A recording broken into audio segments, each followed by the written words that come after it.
I love this quote. It's one from Steve Jobs. The only way to be truly satisfied is to do what you believe is great work. And the only way to do great work is to do what you love. So I would actually offer an extension on that and build on that a little bit. Now he had done this at a commencement speech for a different university, but it really resonates with a whole bunch of what I believe is true. And as an extension, I believe that in order to love what you do, you must be working in your strengths. And in fact, your signature strengths. Because if you stop and think about it, you succeed because of your strengths. And not just, when we're talking strengths here, we're not just talking about those things that you've spent years on just to get kind of good at.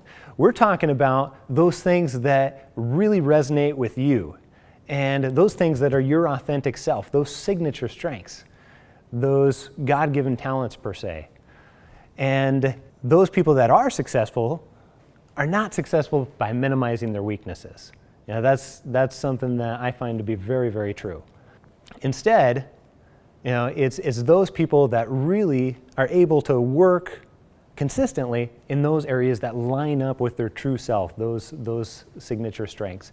But in order to really understand how you get there, I think first we have to delve a little bit into how do we move away from that happiness, how do we move away from that work that we love, how do we move away from utilizing those signature strengths. What happens in different people's lives, the average person might say, oh, I really don't like this about my job. I really don't like that there's a lack of flexibility. I really don't like that my boss does this particular thing. I really don't like this particular policy, and I am going to actually go and I'm going to get a different job. So that they go so far as to identify these different things that are making them unhappy. You know, they go out there and they determine what these actually are. And then they go find a new job that doesn't have those things. Here's the only problem though, is that they go get into that new job and they haven't thought about all of these other things that they don't like. They didn't anticipate that they wouldn't completely gel with the sales department over there. They didn't anticipate that small business would be a little bit more difficult than what it is, and they'd have to do these other things too. They didn't anticipate all of these other different things that they don't like and, quite frankly, are making them unhappy. So the cycle repeats itself 6 months, 12 months, 18 months later, and they're right there again. Then they move to a new one. And I find it sad. I find it very sad that many people will spend an entire lifetime, an entire career doing work that they really don't enjoy, that they don't love, that doesn't utilize their signature strengths. And they don't do it intentionally. I mean, they don't do it, they don't wake up one day and say, hey, I'm going to go do something I don't like or something that's pretty mediocre. What happens is small decision after small decision, they end up there. After they consistently identify, I don't like these areas, these are the areas that are making me unhappy, I'm going to go ahead and go over here and make those small decisions. Then they wake up most of a lifetime later and discover that they've devoted that entire career, maybe an entire 30, 40 years, to things that they don't enjoy. So it's very much too common. So when thinking about that, when thinking about what the average person does, the average person will focus on moving away and avoiding those things that are making them unhappy. But there's really two purposes with every single choice that you make for your career, for your life, even relationships that are in your life.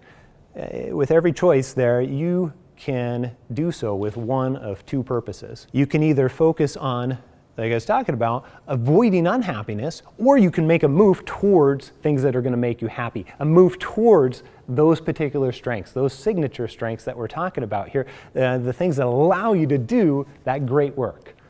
Now here's a different way to think about that.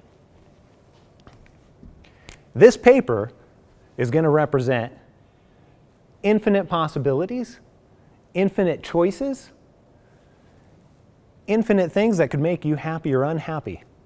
So we'll just go ahead and say that there's infinite possibilities out there. Now, this circle down here, this is finite. This circle represents all of the things that are going to make you happy, that are going to allow you to focus on those signature strengths.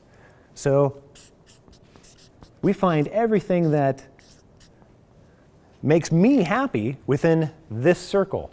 You know, every choice I'm going to make about my career is going to be within that circle that potentially could make me happy. Now, obviously, the difference between this being finite, this being infinite, is that if I'm employing the average way to go about this, if I am identifying 4 or 5, 6, 7, 18 different things that are making me unhappy, well, the problem is I haven't considered the other infinite possibilities out there that are also going to make me unhappy, or they're not going to, I'm going to be neutral, or whatever the case might be.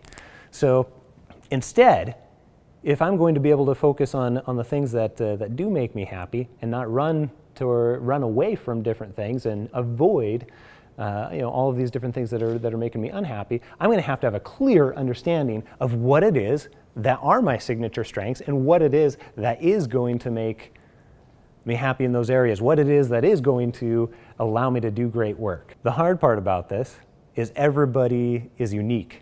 Everybody has a different circle. Everybody has a different set of things that allow them to be happy. Mine looks completely different than what yours does. Now, if I were to draw out yours might be over here someplace. But you would find that there's a little bit of overlap here because there are some things that stand true through all people. And if I were to draw out everybody's circles, you would also find that there would be a little bit of overlap. But that still doesn't change the fact that there's infinite possibilities out here. So a much more efficient way to go about doing great work and focusing on those things that I love is figuring out what falls into this particular area.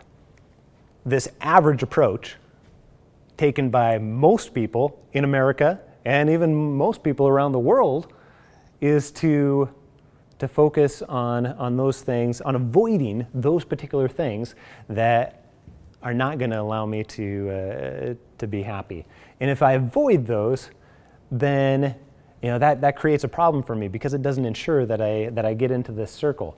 So I call this the happiness avoidance problem, and not really a shocker to how I got to that point. Pretty self-explanatory, but it really is a big problem. So this is not an average approach. Now, knowing that little bit of information and knowing a little bit different way to look at it, a couple of things that I want you to consider. First of all, the concepts that I've talked about up to this point are really my journey, helping understand what are my strengths, helping me understand what are the things that I really enjoy, the things that I love to do, the things that I can call great work. And I've discovered a little bit of that is helping others to be able to do the same. So here's exactly what I want you to do. Next time you encounter a situation where you find something's missing, next time you encounter something's not there, you're looking for more, instead of focusing on what's not there, I want you to focus on what should be there. Next time you discover that you're unhappy in a particular area, recognize that as a red flag that you need to go spend the hard work determining on what fits in this circle. Thank you very much.